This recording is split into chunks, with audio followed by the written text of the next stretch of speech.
Hi friends, hi guys. आप सभी का स्वागत इस वीडियो के अंदर मेरा रहेगा। सबसे पहले दोस्तों आप सभी को बता दूं, इंडियन बैंक ने नोटिफिकेशन रिलीज़ कर दिया है। गवर्नमेंट बैंक है भारत में। 1500 वैकेंसीज रिलीज़ हुई हैं। इसके अंदर सारी अप्रेंटाइसिस की हैं, मतलब कोई भी एक परमानेंट जॉब नहीं है। ये कोई रेगुलर बेस की कोई ऐसी कोई परमानेंट एम्प्लॉयज़ वाली जॉब नहीं है। ये एक अप्रेंटाइसिस की जॉब है। ठीक है। तो भारत देश पूरा इस पर एलिजिबल है, चाहे वो दिल्ली, पंजाब, हरियाणा, कर्नाटका, केरला, असम, वेस्ट बंगाल, त्रिपुरा, तेलंगाना, मध्य प्रदेश, आंध्र प्रदेश, या फिर आप जम्मू एंड कश्मीर एरिया से, या भारत पूरे एंटायर इंडिया से आप इस वैकेंसी पर फॉर्म भर सकते हैं। ठीक है। इसमें सैलरी आप लोगों को 12,000 से 15,000 रुपये पर मंथ मिलेगा। यानी या तो आपको 12,000 मिलेंगे या 15,000, कोई एक अमाउंट मिलेगा। ठीक है। प्रोसेस समझाऊंगा किसको 12,000 और किसको 15,000 रुपये मिलेंगे। सबसे पहले मेरी बात ध्यान से सुनो। अगर आप भारत देश में रहते हो और अगर आप दिल्ली, पंजाब, हरियाणा, कर्नाटका, केरला, असम, वेस्ट बंगाल, त्रिपुरा, तेलंगाना, मणिपुर, मेघालय, असम, वेस्ट और यहाँ पर तेलंगाना, तमिलनाडु, आंध्र प्रदेश, बिहार, गुजरात, महाराष्ट्र और इसके अलावा गोवा और इसके अलावा लक्षद्वीप, जम्मू एंड कश्मीर एरिया की तरफ से हो, या किसी भी यूटी, किसी भी स्टेट, पूरे एंटायर इंडिया के कहीं भी किसी एरिया से आप फॉर्म डाल सकते हो। इंडियन बैंक एक गवर्नमेंट बैंक है। अब वो कैसे है वो मैं आपको भी बताऊंगा। और पब्लिक सेक्टर बैंक है ये, मतलब कि PSBs में आता है, public sector undertakings. Public sector banks मतलब कि ओपनली ये पब्लिक के लिए है। ठीक है। पब्लिक के लिए इसमें एक्टिविटीज़ होती हैं इस बैंक के द्वारा। हालांकि बैंकों में आप भी जानते हैं, बैंकों में इन्वेस्ट भी करते हैं लोग। बैंकों में अपनी चीज़ें, अपनी सामान वगैरह डिपॉजिट कराते हैं। अमाउंट मनी डिपॉजिट करा के अकाउंट चलाते हैं, इन्वेस्टमेंट करते हैं। तरह तरह की स्कीम्स बैंक द्वारा आती हैं। और इसके अलावा भी बैंक्स खुद से भी कई तरीके के प्रोडक्ट्स के बिहाफ पर भी मार्केटिंग करते हैं। ठीक है। तो इस वीडियो के माध्यम से इंडियन बैंक के अंदर, इंडियन बैंक, ये बैंक का नाम ही इंडियन है, इंडियन बैंक। और इसमें 1500 वैकेंसीज आर आउट। और इसका फॉर्म आपका इस महीने की 30 जुलाई तक आप फॉर्म डाल सकते हैं। ठीक है। नोटिफिकेशन पूरा डिस्कस कर लेते हैं। Age, eligibility, qualification, salary, form की डेट, फॉर्म का फीस। इसके अलावा आपको इसमें क्या सीधा ऐसे ही वैकेंसी मिल जाएगी? तो इसका आंसर है नो। इसमें आपको एक रिक्रूटमेंट एग्ज़ाम क्वालिफाइड करना है और उसको पास करने वाले हर कैंडिडेट को ही ये वैकेंसी मिलेगी। एक one way, single way exam है, जो कि जो भी कैंडिडेट क्वालिफाइड करेगा उसी को ये वैकेंसी मिलेगी। तो पूरे भारत का और दुनिया के हर एक व्यक्ति का इस वीडियो में बहुत स्वागत है मेरी तरफ से। आप अपने स्क्रीन पर देख रहे हैं इंडियन बैंक के वेबसाइट के करियर सेक्शन पे हैं आप। और यहीं से आपको करंट ओपनिंग्स में अप्रेंटाइज की वैकेंसी दिख जाती है। अप्रेंटाइज की वैकेंसी रहेगी ये 1500। भारत के बेरोजगार या भारत के नौजवान या भारत के लोग को ही ये जॉब मिलेगी। आप दिल्ली से यहाँ पहुँचिए, पंजाब से, कर्नाटका से इधर जाके जॉब ले सकते हैं। इसमें ऐसा नहीं है कि आपको स्टेट रीलोकेट करने हैं, जैसे दिल्ली से पंजाब पहुँचना है, या किसी को हरियाणा से कर्नाटका जाना होगा वैकेंसी लेने, या किसी को गुजरात से मध्य प्रदेश पहुँचना होगा इस वैकेंसी को लेने के लिए। तो ऐसा कोई सीन नहीं है। इसमें साफ साफ लिखा है कि कैंडिडेट चाहे तो अपने आसपास ये वैकेंसियाँ भी ले सकता है रिक्रूट होने के बाद। तो पूरा प्रोसेस समझेंगे हम। सिलेबस क्या दे रखा है नोटिफिकेशन में, एग्ज़ाम सेंटर किधर होंगे, एज लिमिट क्या होगी, और एक एक पॉइंट इस वैकेंसी का इस वीडियो में डिस्कस कर दूंगा, जिससे कि आपको सब समझ आए। इसका अगर सिलेबस हमें मिल जाएगा तो हम इसका प्रिपरेशन आपको करा देंगे। आप भी देख रहे हैं 1500 लोगों का जॉब है, तो हम 1 से 2 वीडियो में हम इसका तैयारी ख़त्म करेंगे। 1-2 वीडियो में हम इसको कंप्लीट प्रिपरेशन कर लेंगे। क्योंकि वैकेंसी ज़्यादा नहीं है तो हम भी इसके ऊपर ज़्यादा सेशन, ज़्यादा वीडियो नहीं लेंगे। CGL और ALP रेलवे बैंकिंग साइड के ऊपर हमारे को वैकेंसियों में लग जाता, जो वीडियोस होती है हमारी प्रिपरेशन की, वहाँ 2-4 वीडियोस लग जाती हैं, क्योंकि वो एक्चुअल में एक हाई प्रोफाइल्स जॉब्स होती हैं।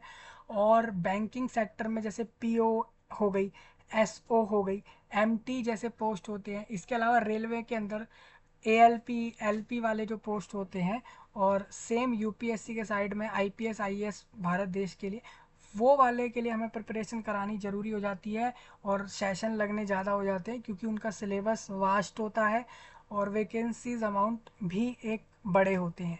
इस चक्कर में वहाँ तैयारी हमारी ज़्यादा रहती है।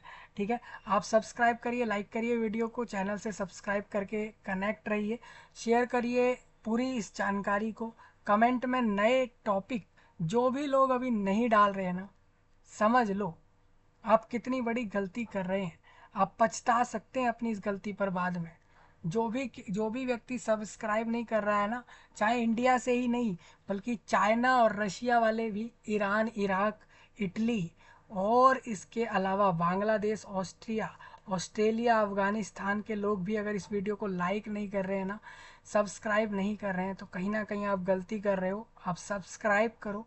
बहुत सी चीज़ें इस चैनल पे आपके लिए ला रहा हूँ। ऑल हर फील्ड की जॉब्स प्रिपरेशन, स्टार्टअप कैसे होगा, बिजनेस कैसे होगा, सब कुछ दिया जा रहा है। और क्या दिक्कत है, सब कुछ फ्री ऑफ कॉस्ट है। आपको तो सब्सक्राइब ही करना है सिर्फ, और समझना है चीज़ों को, तो इतना तो आप भी कर सकते हैं। ठीक है, चलिए, तो आपके इस वीडियो के सही नीचे इस बैंक की वेबसाइट, इस बैंक की जॉब का नोटिफिकेशन और अप्लाई लिंक सब मेंशन किए हैं मैंने, जिससे कि आप अप्लाई कर लें। बहुत अच्छी जॉब है, मतलब अच्छी, मतलब आप अगर एक बेरोजगार हो, रोजगार ढूंढ रहे हो, जॉब ढूंढ रहे हो और नहीं मिल रही है, तो इस पर अप्लाई करो। 12 से 15 हज़ार रुपये हर महीने मिलेंगे। एक ट्रेनिंग चलती रहेगी और ट्रेनिंग के साथ साथ 12-15 हज़ार रुपये मिलते रहेंगे, तो कुछ गलत नहीं है। ठीक है, तो इंडियन बैंक का वेबसाइट आपके स्क्रीन पर है, मैं आपके सामने नोटिफिकेशन डिस्कस कर रहा हूँ। इसका नेक्स्ट वीडियो, मतलब सेकंड वीडियो इसी टॉपिक पर फॉर्म भरने का होगा, थर्ड वीडियो तैयारी का होगा, फोर्थ वीडियो में पूरी प्रिपरेशन कंप्लीट हो लेगी। ठीक है, समझ आया।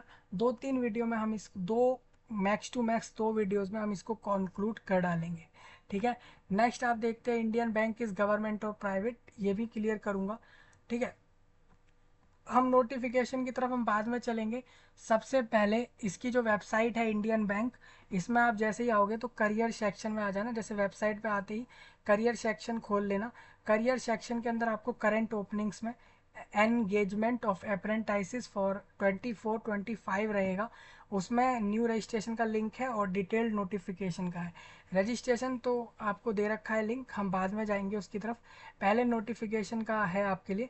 तो नोटिफिकेशन के लिए आप जानने से पहले ये देखोगे, जब अपने स्क्रीन पर जब आप इंटरनेट पर सर्च करते हैं कि इंडियन बैंक इज़ गवर्नमेंट और प्राइवेट, तो इट्स दिस बैंक इज़ को टोटली गवर्नमेंट ओन, मतलब भारत सरकार इसकी मालिक है। आप देख सकते हैं Indian bank is a government owned public sector bank in India, मतलब टोटली सरकार ने इसको खरीद लिया है और पब्लिक सेक्टर बैंक है भारत में। The government took over ownership of the bank in 1978 में ही मालिक बन गई सरकार इस बैंक की। मतलब इस बैंक को खोजा किसी इंडिविजुअल ने होगा, खुद से शुरू किया होगा। जब इसको प्रसिद्धि मिल गई, सरकार को दिखा कि इस बैंक को खरीद लिया जाए, तो उसने इस बैंक को खरीद लिया। मतलब सरकार हमेशा ऐसा ही करती है। आज आज भी अगर कोई नया फील्डर हो, या नया कोई ऐसा व्यक्ति हो जो अपना बिजनेस चालू कर दे, कंपनी चला दे भारत देश में या कहीं और, तो सरकारें करती क्या है, सरकार को पता होता है टैक्स का बहुत अच्छा खासा पैसा होता है, बड़ी बड़ी कंपनियों को बड़ी आसानी से वो लोग खरीद लेते हैं। ठीक है, और आप मानोगे नहीं दोस्तों, 1978 में भारत सरकार ने इंडियन बैंक को खरीद लिया था, टोटली ओनरशिप उसने ले ली। और इस बैंक का हेडक्वार्टर भारत देश के चेन्नई एरिया में है। 2000 मार्च की 2023 के मार्च के हिसाब से the bank had over 5800 branches and nearly 5000 ATM खोल रखे हैं इस बैंक ने पूरे देश भर में। फिर भी इतनी सारी अपनी प्रसिद्धि लेकर ये बैंक इतनी ब्रांचेस, मतलब सरकार का कभी मन नहीं करता कि वहाँ के लोगों को पैसे दे दिए जाएं, नौकरी कराकर 30-20 हज़ार भी दे दिए जाएं या 40 हज़ार तक भी दे दिया जाए, इतना भी कोई भी सरकार नहीं कर सकती। इतनी ज़्यादा लालची हो गई है सरकार लोगों के पैसों की कि आप खुद देखिए। इंडियन बैंक नाम का बैंक है, वो बैंक इतनी बड़ी प्रसिद्धि है उसकी कि पूरे देश भर में 5800 ब्रांच खोल के चला रहा है। और 5,000 एटीएम पूरे देश भर में खोल के चला रहा है।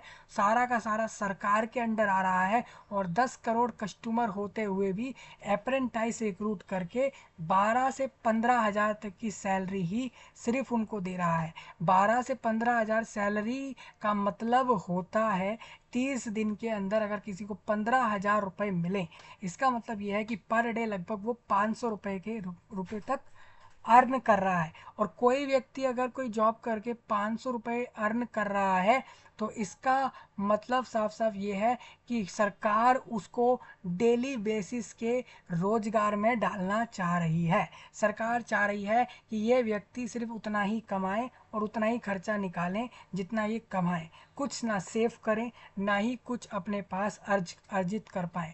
तो ये सरकार की साफ साफ प्लानिंग है। बड़े ही चालाकी से अप्रेंटिसशिप एक्ट नाम का एक प्रोसेस लाकर, हालांकि ये बहुत पहले लाए थे, ये 1961 ईयर में ले आए थे भारत देश में, जिसका नाम रख दिया इन्होंने अप्रेंटिसशिप एक्ट। और इस एक्ट से सरकार के लोग और प्राइवेट कंपनियां काफ़ी फ़ायदा उठा रही हैं लोगों का। कैसे, मैं आपको बता देता हूँ। अप्रेंटिसशिप एक धोखा है लोगों के साथ, एक छलावा हो रहा है लोगों के साथ, एक झूठ बोल के लोगों से काम करवा के कम पैसे देकर अप्रेंटिसशिप नाम का टर्म्स निकाल के लोगों को अच्छा खासा मजदूर बनाया जा रहा है। ठीक है, हम इसके बारे में बाद में बात करेंगे, पहले नोटिफिकेशन डिस्कस करते हैं। इंडियन बैंक सरकारी बैंक है, आप स्क्रीन पर देख लो। 5,800 ब्रांच हैं इस बैंक की, 5,000 एटीएम इस बैंक के खुद के हैं जो कि पूरे देश में खुले पड़े हैं भारत के। साथ ही साथ 10 करोड़ कस्टमर बना चुका है ये बैंक पूरे इंडिया से। और यहाँ लिखा भी है इंडियन बैंक एक गवर्नमेंट बैंक है। इंडियन बैंक 1907 में इस्टेब्लिश किया था किसी प्राइवेट इंसान ने। 1907 से लेके वो 1980 तक वो खुद ही चला रहा था। लगभग 70 साल इस बैंक को किसी प्राइवेट इंसान ने चलाया था, खोला था। लेकिन 1980 आने तक सरकार के लोगों ने इसको खरीद लिया, क्योंकि उन्हें दिख गया था ये बैंक को 70 साल हो गए और इस बैंक को पूरा देश अच्छे से जानता है हर जगह पे। तो इस बैंक को 1978 को सरकार ने खरीद लिया। सरकार खरीद तो लेगी ही, क्योंकि टैक्स का सारा पैसा उन्हीं के पास है। तो सरकार इन बैंकों को क्या किसी भी चीज़ को आसानी से खरीद लेगी इंडिया में। इसी तरीके से दूसरे देश की सरकार भी वहाँ पर आराम से खरीद लेती होंगी दूसरे लोगों की कंपनियों को, जितने अमाउंट वो मांगे। लेकिन क्या कभी उन कंपनियों को खरीदने के बाद सिर्फ प्रॉफिट के लिए खरीदा गया, या फिर लोगों को भी उस तरीके की जॉब दी गई? तो आप खुद देख लो, 1978 में ये लोग बैंक खरीद लिया इन लोगों ने ये वाला। लेकिन आज आप इस बैंक को देखिए तो करीबन 45 ईयर हो गए, 20 साल 2000 से पहले और 20 साल ये, यानी करीब 45 साल होने के बाद भी ये सरकार के लोग एक अप्रेंटिसशिप टर्म के थ्रू रिक्रूट कर रहे हैं अपने स्टाफ को पूरा करने के लिए। मतलब बैंक का जितना भी वर्क आ रहा है इनके पास, उसको पूरा करने के लिए अप्रेंटिस का पोस्ट निकाल कर रिक्रूट कर रहे हैं। लोगों को 12-15 हज़ार रुपये देकर पर मंथ का काम कराएंगे। कह देंगे कि तुम ट्रेनिंग पर हो तो इतना ही मिल रहा है। कहने का मतलब ये है कि इनका काम होना चाहिए इतना तगड़ा कि इनका बैंक आगे निकलता रहे, करोड़ों रुपए कमाए, लेकिन अपने वहाँ पर काम करने वालों को ये उतने ही रुपए देंगे, 12-15 हज़ार के करीब। हालांकि आप एक अप्रेंटाइज हो तो इसलिए ये लोग कह देंगे कि आपको इतने ही मिलेगा, क्योंकि आप एक नौसिखिया हो। नौसिखिया होता है एक नया सीखने वाला व्यक्ति जो कि एक ट्रेनिंग ले रहा है वहाँ पे। आपको ये कह दिया जाएगा कि आप एक प्रोफेशनल एम्प्लॉय नहीं है, आप एक ट्रेनिंग लेने आए हो, तो आपको 12 यानी 12 to 15,000 ही अमाउंट मिलेगा। हालांकि एक रेगुलर एम्प्लॉय को 25-30 हज़ार रुपये 35 हज़ार रुपये मिलते हैं 30 दिन के, जो कि पर डे 1,000 रुपये के करीब उसका एक्चुअल हो जाता है, अब टोटल अप डाउन करके। और आप लोग अप्रेंटाइज पर रिक्रूट होके भी 12-15 हज़ार ही ले पाओगे। कहने का मतलब ये है, ये तो बस यही है कि जो बेरोजगार हैं, रोजगार नहीं है, उनकी मजबूरी का फ़ायदा उठाना कोई भारत सरकार से सीख लो। भारत सरकार इसका बेस्ट एग्जाम्पल है, जैसा कि हमें दिख रहा है। इनको कोई मतलब नहीं है आप लोगों से। आप खुद देखो, इनको अप्रेंटाइसिस को भी 25-30 हज़ार तो देने ही चाहिए। किसी भी इंसान का पर डे में 400-500 रुपये में कैसे खर्चा निकल सकता है? ये सरकार के लोग कैसे सोच सकते हैं? मुझे ये समझ नहीं आ रहा। ठीक है, आपके लिए इस वीडियो के अंदर इस बैंक का वेबसाइट है, पूरा नोटिफिकेशन, अप्लाई लिंक, सारी चीज़ें डिस्कस होंगी जिससे कि आपको एक एक पॉइंट सही से समझ आए। अब मेरी बात आपको सही लगती है तो बताना कमेंट में, सरकार तक पहुंचा दो इसको, इस वीडियो को पीएमओ तक पहुंच जाए आपके देश भारत में, भारत देश के लोगों तक मैं साफ कहूँगा पीएमओ तक पहुंचाओ इस वीडियो को, वहाँ तक पहुंचेगी तो वो सुनेंगे समझेंगे, हो सकता है आपकी सैलरी 15 से 25-30 हज़ार करे, क्योंकि अप्रेंटाइसिस को 12-15 हज़ार दे रही है सरकार, जो कि कुछ भी अमाउंट नहीं है। इन लोग देखो, आपको बताऊँ नौकरी में क्या सीन होता है। नौकरी का मतलब ये है, जितने भी ये कंपनी खोल रहे व्यक्ति हैं, चाहे बैंक की कंपनी खोल लें, प्राइवेट कंपनी हो जाए, या सरकार की खुद की ओन्ड मालिक वाली, मतलब खुद सरकार उसकी मालिक हो, ये सारी कंपनी वाले करते ऐसा ही हैं, लोगों को 20, 25, 30, 35 हज़ार तक की सैलरी ही देते हैं। मतलब कहने का मतलब ये है, भले ही कंपनियां करोड़ों कमाएंगी, लेकिन अपने वहाँ एम्प्लॉयज़ को कभी भी हजारों से ऊपर उठने नहीं देंगी। मतलब कहने का ये है, कभी उनको रियलाइज़ ना हो कि वो लोग अच्छा खासा पैसा कमा रहे हैं। समझ रहे हैं?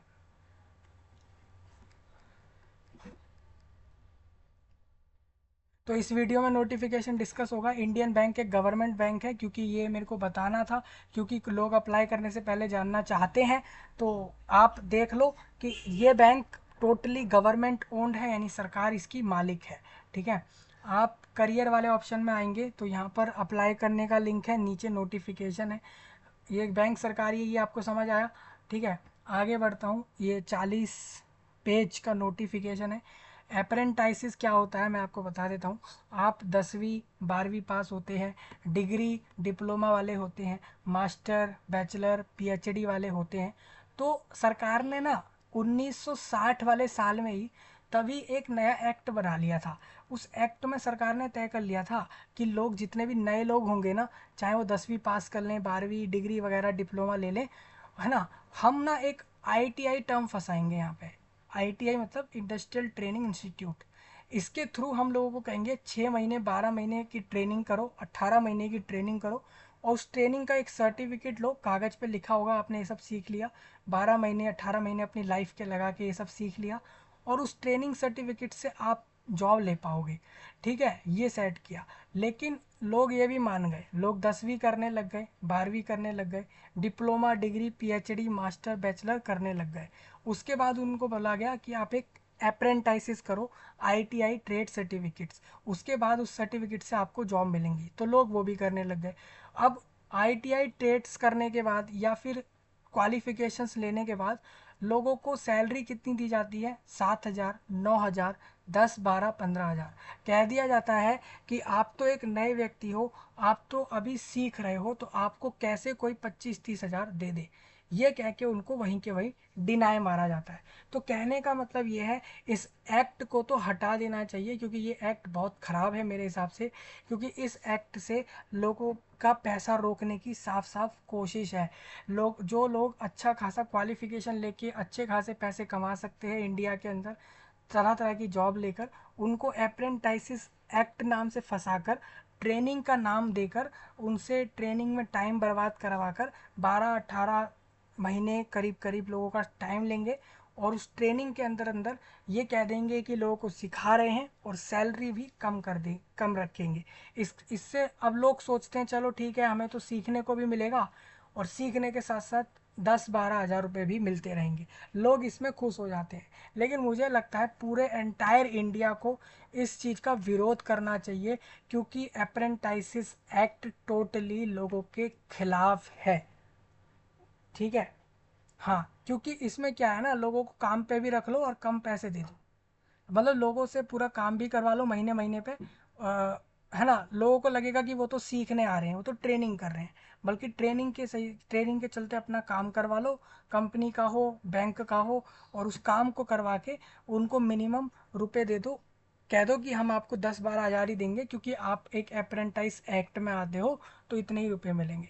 ये सही तरीका है भाई। ये लोगों को पागल बनाने का बहुत मस्त तरीका निकाला सरकार ने। मैं इस चीज़ पे सरकार को, गवर्नमेंट को अप्रिशिएट करता हूँ। अप्रेंटाइज एक्ट लाकर वो इस चीज़ में सफल हो गए।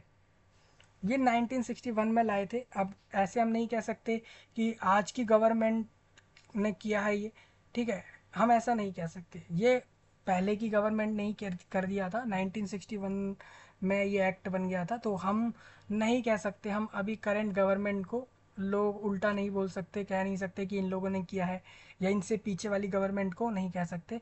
1961 में जो लोग थे उन्होंने ये किया था। अब आप देख लो कौन थे। अब ये एक्ट आपको हटवाना चाहिए, या फिर इसके अंदर सैलरी डिमांड करनी चाहिए फिक्स कि बढ़ जाए, ठीक है, क्योंकि 12-15 हज़ार बहुत मिनिमम वेज है, मिनिमम सैलरी है बहुत, ठीक है। तो टेंटेटिव वैकेंसी 1500 है। फॉर्म आपका 10 जुलाई से 31 जुलाई तक भर रहा जाएगा। तो 10 जुलाई यानी कि आज 6 दिन हो गए। 31 जुलाई तक आप सबको फॉर्म डालना है इसके अंदर, ठीक है। वैकेंसीज आप जानना चाहते हो तो आंध्र प्रदेश में 82 है, एसटी की 5 है, एससी की 13, OBC 22, EWS 8, general 34, Arunachal Pradesh 1, Assam 15, Bihar 37, Chandigarh 2, और छत्तीसगढ़ में लोगों की रिक्रूटमेंट जो हो रही है वहाँ पर, हाँ, चंडीगढ़ में 2 हैं, और छत्तीसगढ़ में 17 लोगों की ज़रूरत है। गोवा में इनको 2 लोग चाहिए, गुजरात में इनको 35 लोग, हरियाणा से 37, और हिमाचल प्रदेश जम्मू से 3, और झारखंड से 42, कर्नाटका से भी 42, और मध्य प्रदेश से 60 लोग चाहिए। तो आप इस पूरी लिस्ट को चेक कर लेना कि कहाँ कहाँ कितनी vacancy, category wise, SC ST OBC वाले किस किस तरीके से इन्होंने दे रखी है, ठीक है। देखिए हर राज्य में निकली है। आप भी जानते हैं कि पूरे इंडिया के अंदर 28 से 29 के करीब स्टेट्स हैं, और दो इसमें 6 से 7 यूटीज़ हैं, जैसे कि एनसीटी ऑफ दिल्ली में 38 वैकेंसी हैं। और इस तरीके से इसमें थोड़ा नीचे आएंगे हम, तो पुडुचेरी में 9 लोगों की ज़रूरत है। तो इस तरीके से सारी वैकेंसीज एंटायर इंडिया में आई हैं।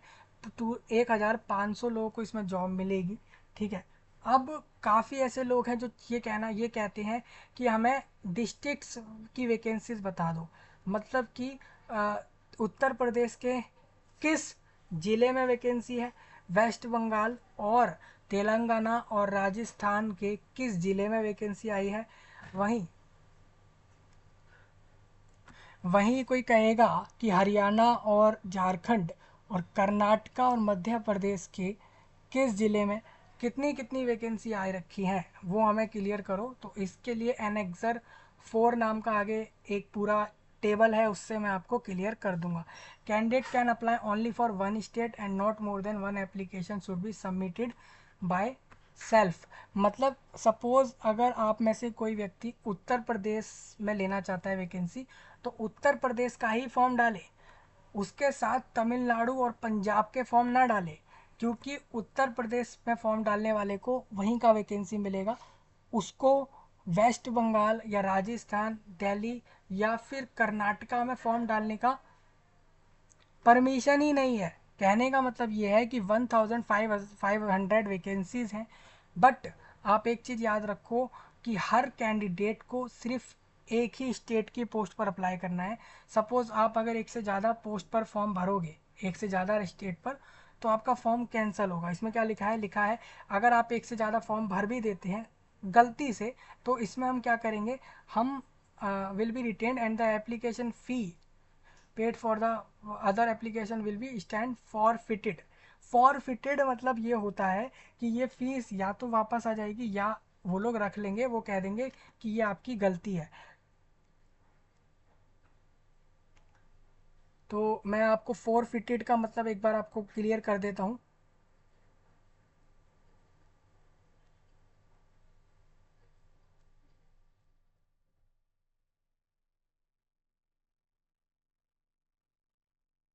देखिए भाई गवा दोगे, ठीक है, ये चीज़ आप गवा दोगे। मैंने इसका मतलब चेक कर लिया। कई लोग कहें कि आपने तो ये कहा था कि एक से ज़्यादा फॉर्म अगर भर भी दिए तो आपका लास्ट फॉर्म एक्सेप्ट हो जाएगा, और पीछे वाले सारे फॉर्म का फ़ीस वापस आ जाएगा।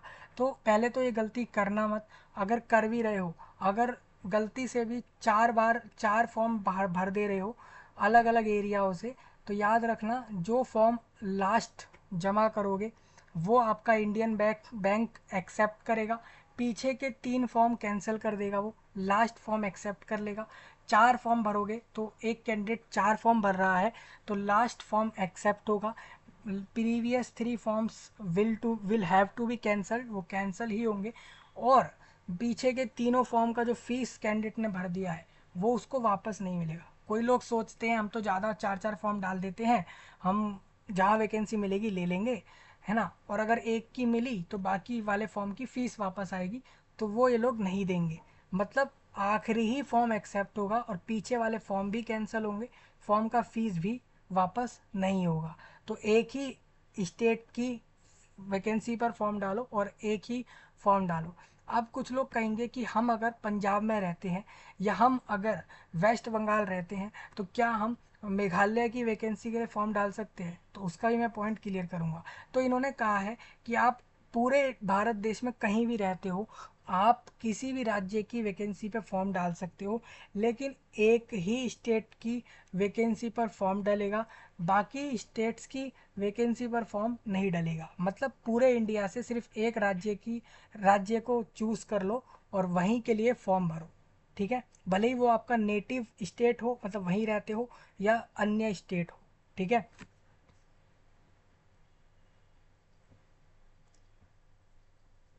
अब नंबर ऑफ वैकेंसीज जो है and also the number of reserve vacancies are provisional है, ये may vary according to actual recruitment of requirement of bank. भाई इस बैंक को मान के चलिए अभी 1500 लोग चाहिए, कल को ये बैंक एग्ज़ाम होने के बाद जब आपको डॉक्यूमेंट वेरीफाई करके अपॉइंटमेंट देगा और तब कह दे कि अब हमें सिर्फ 1200 लोग ही चाहिए, तो आप कुछ नहीं कर सकते, तो 1200 को ही जॉब मिलेगी। कल को पता लगे ये बैंक एग्ज़ाम लेने के बाद ये कह दे कि अब हमें 1800 लोग चाहिए, कल को ये कह दे कि हमें 7103 लोग चाहिए, तो 7103 लोग लेगा ये बैंक। कल को ये बैंक अगर कोई नया वैकेंसी नंबर निकाल दे तो उतनी वैकेंसी ये रिक्रूट करेगा। याद रखना ये वैकेंसी टेंटेटिव है। 1500 लोगों को जॉब मिलना ऑलमोस्ट कंफर्म्ड है।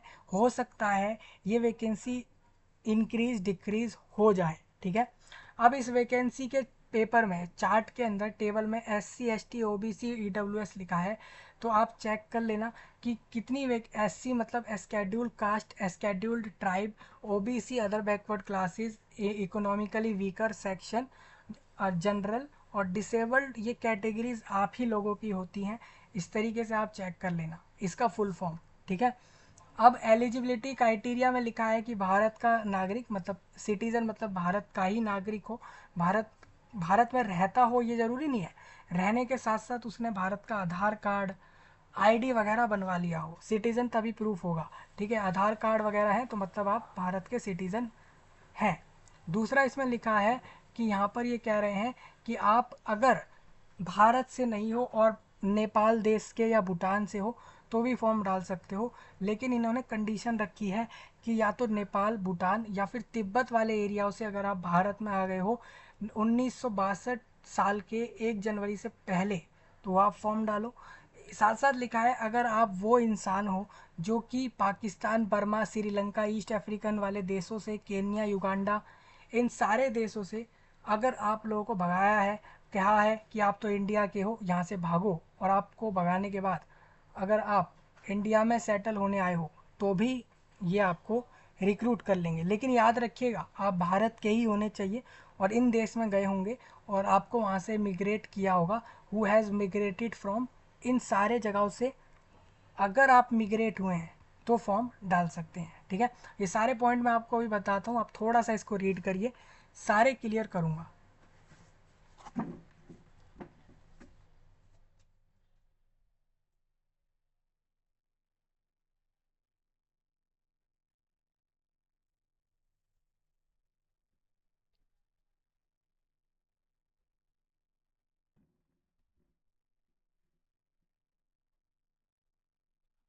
देखो भाई, नेक्स्ट पॉइंट ये है, आपने इसमें नेशनैलिटी देख ली, मतलब इंडिया के बाहर से भी लोग फॉर्म डाल रहे हैं।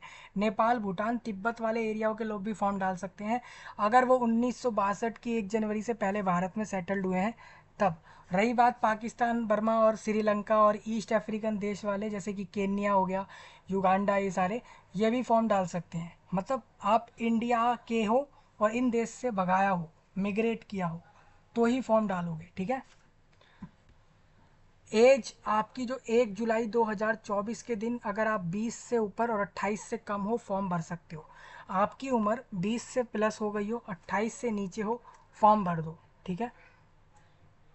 अगर आपको उम्र में छूट चाहिए तो उम्र में छूट भी दी है। क्वालिफिकेशन ये है कि आपके पास ग्रेजुएशन डिग्री हो इन एनी डिसिप्लिन। सोचिए कि कोई व्यक्ति एक कॉलेज की डिग्री लेने के बाद BBA, BCA, BCom, BTech, B architecture, B planning, B pharma, या फिर कोई दूसरी डिग्री जैसे कि बीए, बीकॉम जैसी क्वालिफिकेशन कर कर, यानी एक ग्रेजुएशन करके 12 से 15 हज़ार की अप्रेंटिसशिप क्यों करेगा?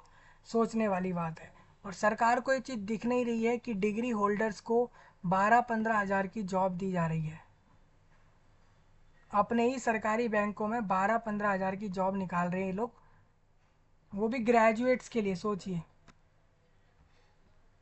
ग्रेजुएट्स को बताओ यार, graduate degree in any discipline from a recognised university और any equivalent qualification such by the केंद्र सरकार, ठीक है।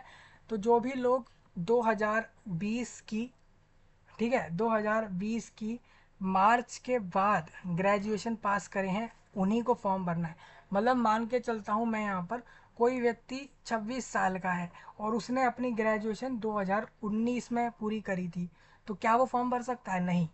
2020 की मार्च के बाद जिसका डिग्री हुआ है, ग्रेजुएशन हुआ है, वही फॉर्म भरेगा। मतलब 2020, 21, 22, 23 और 24 पास आउट कैंडिडेट फॉर्म भरेगा, ठीक है। याद रखना, उम्र 20 से 28 और इस साल के आगे वाले लोग ग्रेजुएशन पास आउट फॉर्म भरेंगे। मतलब अगर आप में से कोई ऐसा इंसान है जिसने 2018 या 2015 या 2017 में डिग्री ली है कॉलेज की, ग्रेजुएशन की, तो वो फॉर्म भर ही नहीं सकता, क्योंकि 2020 के मार्च के बाद वाले को फॉर्म भरना है। अगर आपकी उम्र 28 हो भी गई है तो आप अगर SC ST हो तो 33 एज तक, OBC हो तो 31 तक, और अगर डिसेबल्ड हो तो आप 38 एज तक फॉर्म भर सकते हैं, ठीक है। ये एज रिलैक्सेशन बता दिया मैंने। नोट में कुछ पॉइंट है, आप पढ़ सकते हो, पढ़ो। डिसेबिलिटीज़ वालों के लिए इन्होंने डिसेबिलिटीज़ बताई है। डिसेबिलिटीज़ बहुत तरीके की होती है लोगों के अंदर, बाय बर्थ भी होती है, बाद में भी हो जाती है। तो ये डिसेबिलिटीज़ आप पढ़ सकते हैं, कौन कौन सी डिसेबिलिटीज़ अलाउड हैं फॉर्म भरने के लिए, ठीक है। अगर कोई व्यक्ति यहाँ पर रिक्रूटमेंट के प्रोसेस के अंदर using the service of scribe, मतलब अपना रिक्रूटमेंट का एग्ज़ाम अपने किसी दोस्त से, बहन भाई से, या बाहर किसी फ्रेंड से एडजस्ट करवा के अपना एग्ज़ाम करवाना चाहे तो करवा सकता है। मतलब आप में से ऐसे ऐसे बहुत लोग होंगे जो खुद एग्ज़ाम नहीं लिख पाएंगे, उनको कुछ फिजिकली, शारीरिक लिमिटेशंस हैं, तो आप अपना एग्ज़ाम किसी दूसरे से करवा सकते हैं, ठीक है। वो चीज़ आपको अपॉर्चुनिटी देता है इंडियन बैंक। रिक्रूटमेंट के अंदर लिखा भी है कि for any reason can use their own scribe. आप अपने खुद का खर्चा करके अपने किसी सेकेंडरी पर्सन को अरेंज करवा सकते हो एग्ज़ाम लिखवाने के लिए, अपने चाचा को, भाई को, बहन को, ताऊ को, मामा को, किसी को भी। कहने का मतलब ये है, अपनी मर्जी से किसी को भी अरेंज करो, अपने खर्चे से अपना एग्ज़ाम करवा लो उससे, एग्ज़ाम सेंटर पे ले जाके, अगर आप डिसेबल्ड हो, ठीक है। ठीक है, लेकिन आपको फॉर्म भरते समय बताना है कि आप किसी स्क्राइब को यूज़ करोगे अपने एग्ज़ाम के लिए, ठीक है। तो ये पॉइंट आप रीड कर लेना, बहुत इंपॉर्टेंट है। डिसेबिलिटीज़ वालों के बहुत सारे पॉइंट होते हैं, जितनी भी वैकेंसी आती हैं डिसेबिलिटीज़ वालों के लिए बहुत कुछ लिख कर आता है। हम हर एक को डिस्कस करें ये ज़रूरी नहीं है। तो EWS वाले अपने लिए पॉइंट रीड कर लेना, ठीक है। क्योंकि आप जब वैकेंसियाँ पढ़ोगे यहाँ पे, तो वैकेंसी के अंदर EWS की भी वैकेंसी है, जिसको जनरल से अलग बांटा है। यानी कि यहाँ पर EWS बेनिफिट वैकेंसियों वाइज मिलेगा, लेकिन उम्र में छूट ईडब्ल्यूएस को नहीं मिलेगी। अगर आप 28 से ऊपर हो तो ईडब्ल्यूएस हो तो आपको जनरल से ही, मतलब आपको उम्र जनरल वाली ही मैच करनी है, ठीक है। अब सिलेक्शन प्रोसेस दोस्तों बहुत आसान है। इसके अंदर क्या होगा, आप फॉर्म भर दोगे, ठीक है। फॉर्म भरने, देखिए सिलेक्शन प्रोसेस में पहले रजिस्ट्रेशन हो रहा है, पहले फॉर्म भरना है आप लोगों को, फिर सिलेक्शन प्रोसेस के लिए ओनली रिटन एग्ज़ाम कराएंगे। ये एक एमसीक्यू एग्ज़ाम होगा, पेपर रहेगा ऑनलाइन रिटन एग्ज़ाम, मतलब सेंटर पर पूरे देश के दिल्ली, पंजाब, हरियाणा, गुजरात, बिहार, असम, वेस्ट बंगाल, हर एक राज्य के भारत देश में हर सेंटर पर कंप्यूटर्स होंगे, वहाँ पर एग्ज़ाम होगा। एग्ज़ाम ऑनलाइन रिटन एग्ज़ाम है, चार चार ऑप्शन होंगे हर क्वेश्चन में, उसमें से एक सही होगा। विल कंसिस्ट ऑफ 4 पार्ट्स, पूरा पेपर 4 पार्ट में आएगा। Reasoning, aptitude and computer knowledge, general English, quantitative aptitude, general financial awareness. 25-25 question, 25-25 marks में, 100 क्वेश्चन, 100 मार्क्स, 60 मिनट में पूरे करने हैं। हर सेक्शन को 15-15 मिनट में कंप्लीट करना है, ठीक है। एक ही एग्ज़ाम है, कंप्यूटर पर है, हर क्वेश्चन में चार चार ऑप्शन होंगे, ठीक है भाई। आपका पेपर इंग्लिश में आएगा, except general English which is will be English, ठीक है। आपका पेपर इंग्लिश वाला, जो इंग्लिश जनरल इंग्लिश का पेपर इंग्लिश में आएगा, बाकी सेक्शन हो सकता है असम में असमीज़ में मिल जाए, बिहार में हिंदी में मिल जाए, मध्य प्रदेश में हिंदी में। वहीं अगर आप आंध्र प्रदेश या तेलंगाना में जाओ तो वहाँ ये तेलुगु में भी आपको क्वेश्चन पेपर देंगे, समझ रहे हो। कहने का मतलब ये है, इंडिया के हर स्टेट में जो भाषा लोग बोलते हैं उस भाषा में क्वेश्चन पेपर मिल जाएगा। यहाँ पर नेगेटिव मार्किंग होगी रॉन्ग आंसर की। अगर आप किसी क्वेश्चन का आंसर गलत करोगे तो आपका 1/4 मार्क्स असाइंड है, आपका काट लेंगे। मतलब सही करा तो 1 नंबर देंगे, गलत किया तो 0.25 नंबर सही में से काटेंगे। It will be at the discretion of the bank to conduct interview. ये बैंक के ऊपर है कि बैंक इंटरव्यू कराएगा या सीधा एग्ज़ाम के बाद डॉक्यूमेंट वेरीफाई करके वैकेंसी दे देगा, ठीक है। आपकी जो मेरिट लिस्ट बनेगी वो हर राज्य की और हर वर्ग की कैटेगरी की अलग अलग बनेगी। जैसे दिल्ली की, पंजाब की और हरियाणा की, गुजरात और महाराष्ट्र की अलग अलग लिस्ट बनेगी, साथ साथ कैटेगरी की भी लिस्ट अलग से बनेगी, ठीक है।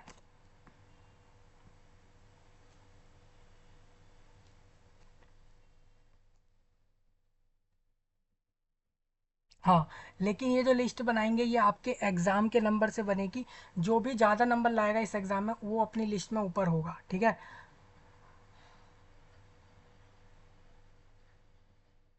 अब लोकल लैंग्वेज प्रोफिशिएंसी ये है दोस्तों, आप जिस इस बैंक के जिस भी एरिया में पोस्टिंग लेना चाहते हो, मान लीजिए आपको इस बैंक के अंदर जो जॉब चाहिए वो आपको केरला में चाहिए, तो केरला में लोग जो भाषा बोलते हैं वो आपको आनी चाहिए।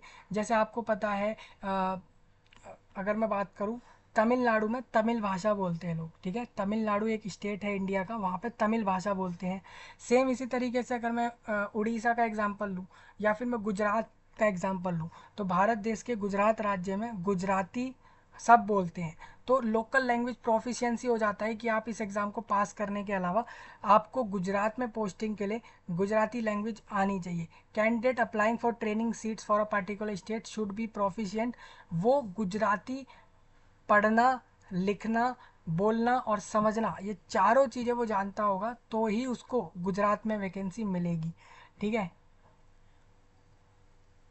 मतलब जहाँ पर भी कैंडिडेट पोस्टिंग लेना चाहता है, जिस भी जगह के लिए फॉर्म भर रहा है, उस स्टेट में जो भी भाषा लोग बोलते हैं वो उसको अगर पढ़नी, लिखनी, बोलनी और समझनी नहीं आती तो वो वहाँ की फॉर्म ना डाले, वो उधर का डाले जहाँ का उसको भाषा आता है, ठीक है।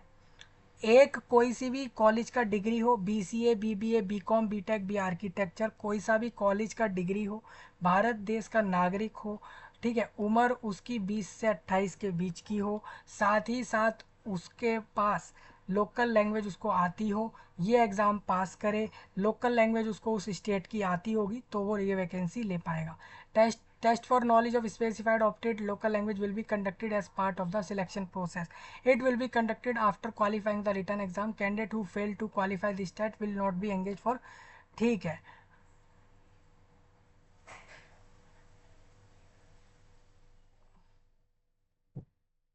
will not be required to undergo the local test. So candidate will have to appear for the test of specified local opted local language at the center of the state applied for, ठीक है। देखिए इसमें होगा क्या, आप लोगों को बता देता हूँ। आप जिस भी स्टेट की वैकेंसी ले रहे हैं, उस राज्य में जो भी भाषा लोग बोल रहे हैं वो भाषा आपको आनी चाहिए। उस भाषा का ये लोग आपका जैसे ही ऑब्जेक्टिव एग्ज़ाम पास कर लोगे, ये लोग लोकल लैंग्वेज का भी एग्ज़ाम लेंगे, और लोकल लैंग्वेज का एग्ज़ाम पास करना ज़रूरी है, तभी आपको जॉब मिलेगा। कैंडिडेट को अपीयर होना होगा लोकल लैंग्वेज के टेस्ट में, सेंटर के वहाँ पर जो भी डिसाइड करता है बैंक, उस सेंटर पे of the state applied for, ठीक है। मान के चलिए किसी ने महाराष्ट्र की वैकेंसी के लिए अप्लाई किया है, तो महाराष्ट्र में आपको वैकेंसी लेने के लिए मराठी आनी चाहिए, ठीक है। तो मराठी जिसको आती है, मराठी एक लोकल लैंग्वेज है महाराष्ट्र की, मराठी अगर नहीं आती तो मान लीजिए आप महाराष्ट्र में पोस्टिंग नहीं ले सकते हो, ठीक है। मराठी आना ज़रूरी नहीं है, लोकल लैंग्वेज में उसको निकालना भी ज़रूरी है टेस्ट में, ठीक है। आप पहले रिटर्न एग्ज़ाम निकालिए कंप्यूटर वाला, फिर एक लोकल लैंग्वेज एग्ज़ाम निकालिए, उसके बाद डॉक्यूमेंट वेरिफिकेशन निकालिए, और उसके बाद आपको ये जॉब मिल जाएगी। हो सकता है बैंक आपका इंटरव्यू ले, हो सकता है नहीं भी ले, ठीक है। 3 स्टेज हैं, written exam, local language exam और आपका document verify.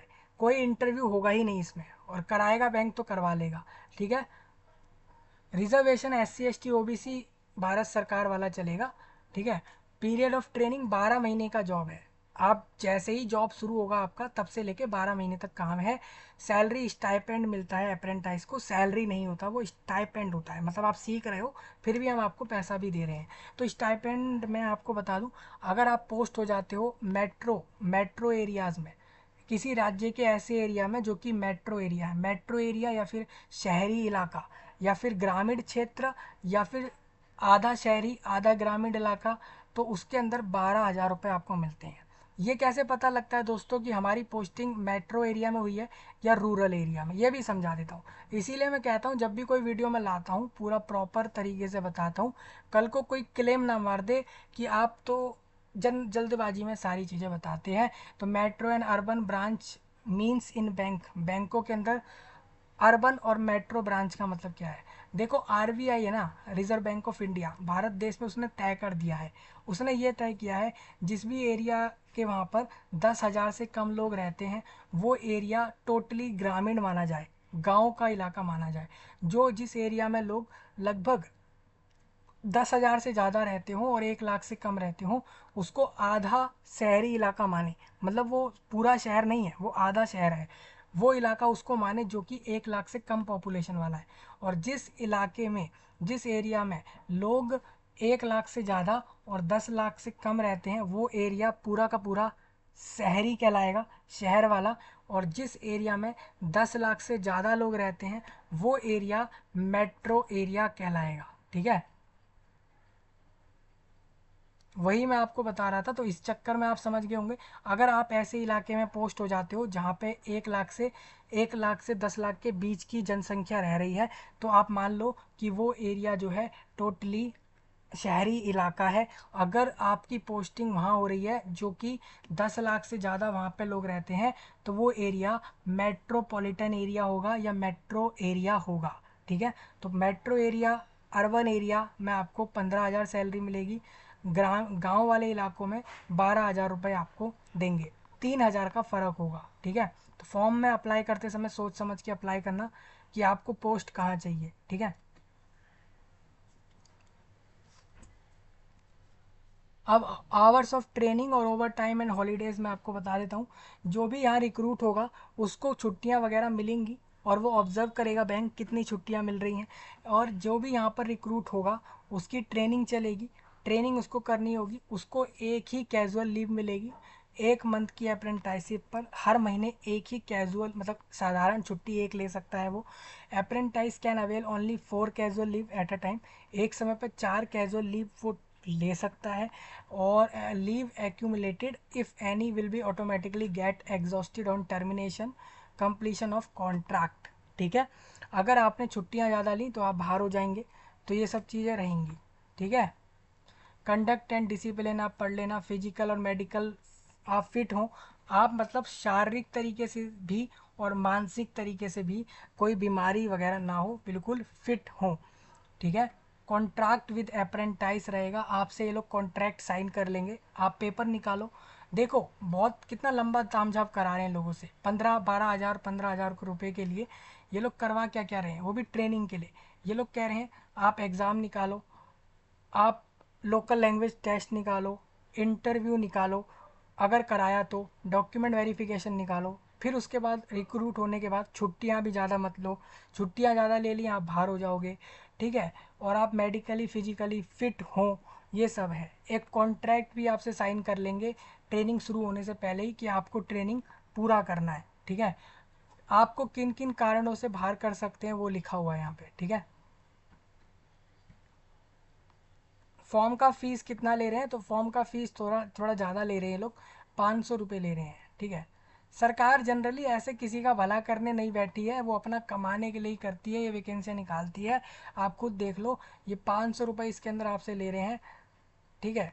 SC ST disabilities को तो हर जगह ज़ीरो हो जाता है, जनरल वालों का लगा दिया जाता है वाट, 500 रुपये का वाट लगाया है जनरल वालों का, 500 रुपये ये लोग चार्ज कर रहे हैं, ठीक है। बाकी कंडीशन आप पढ़ सकते हैं चाहें तो, ठीक है। जनरल गाइडलाइंस डिसेबिलिटीज़ वालों के लिए मैं इसको पढ़ूंगा नहीं। अप्लाई करने का प्रोसेस, पहले आपका रजिस्ट्रेशन होगा, फिर फीस जमा होगी, फिर फ़ोटो सिग्नेचर डॉक्यूमेंट्स अपलोड होंगे, सारा डॉक्यूमेंट्स वगैरह अपलोड होगा, और फिर उसके बाद फॉर्म का प्रिंट होके आप अपने पास उसको डाउनलोड कर लेना, ठीक है। रजिस्ट्रेशन से पहले आप अपना फ़ोटो सिग्नेचर रेडी रखें, थंब इम्प्रेशन एक जगह रेडी रखें अपना डिवाइस में अलग से, और जिससे कि आप सही से अप्लाई कर पाएँ। और एप्लीकेशन फ़ीस 500 रुपये की है, SC ST को तो देनी ही नहीं है, बाकी सबको इधर देनी है, ठीक है। डिसेबिलिटीज़ को भी नहीं देनी। फॉर्म का प्रोसेस आप समझ गए होंगे भाई, फीस का मोड आप समझते हैं, debit card, credit card, UPI वगैरह चलता है।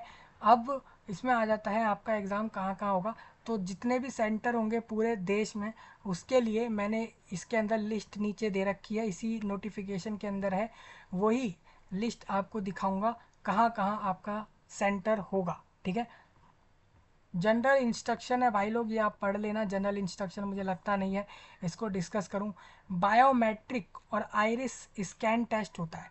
आइरिस स्कैन मैं आपको बता दूं, आपकी जो आँख होती है ना, हर इंसान की जो आँख है उसके अंदर एक आइरिस होता है, उस आइरिस को स्कैन किया जाता है, ठीक है। उस आइरिस से पता लग जाता है इस बंदे की आँख सही है, ये सब कुछ देख सकता है और बिल्कुल सब कुछ सही से जानता है, ठीक है, देखना वगैरह जानता है। तो ये लोग आइरिस स्कैन टेस्ट करते हैं। बायोमेट्रिक होता है दोस्तों, बायोमेट्रिक आप लोगों के अंगूठे का कराया जाता है, मतलब आपकी उंगली होती है तो पूरे दोनों हाथों में से कोई भी एक उंगली रहेगी या अंगूठा रहेगा, उसका होता है बायोमेट्रिक। सीधे हाथ की अंगूठा या थंब लिखा है तो मतलब अंगूठा, राइट हैंड का अंगूठा होता है, उसका बायोमेट्रिक होता है। इसके अलावा एक आइरिस स्कैन डेटा होता है, मतलब आँखों में जो आइरिस है उसको स्कैन किया जाता है, ठीक है, फ़ोटो में लिया जाता है उस चीज़ को।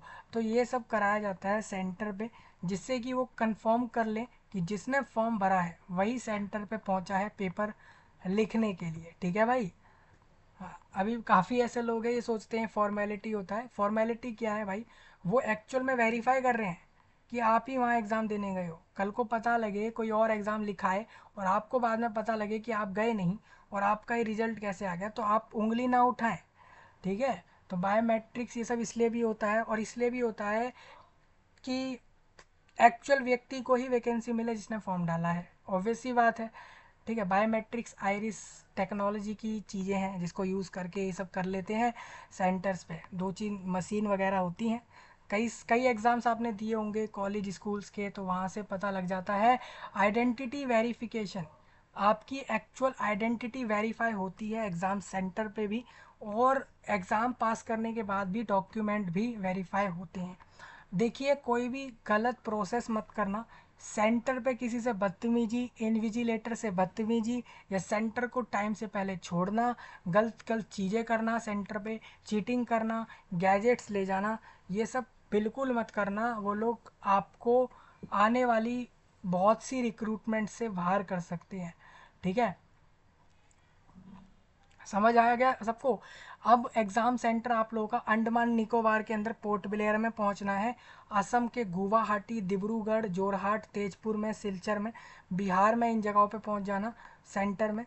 दिल्ली के लिए तो फरीदाबाद, गाजियाबाद, ग्रेटर नोएडा होगा। हरियाणा के लिए अम्बाला, हिसार और कुरुक्षेत्र, गुड़गांव, फरीदाबाद। अगर आपका सेंटर लग जाता है, मान के चलिए केरला में आप फॉर्म भर रहे हैं, तो केरला के लिए कोची और तिरुवनंतपुरम, कान्नूर और कोझिकोडे और त्रिशर में आपका सेंटर है। वहीं महाराष्ट्र में बहुत सेंटर होंगे। भुवनेश्वर, उड़ीसा के लिए 6 जगहों पे सेंटर रख रहे हैं ये लोग।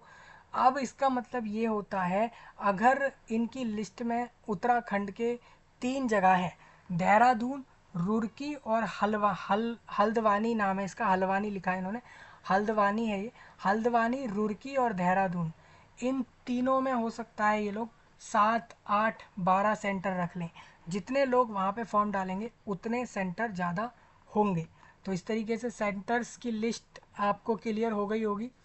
अब फ़ोटो और सिग्नेचर अपलोड करने का प्रोसेस, कितना साइज़ होगा वो बताया है। ये फॉर्म वाला बताया है कि फॉर्म में कितना साइज़ रख के अपलोड होगा। ठीक है,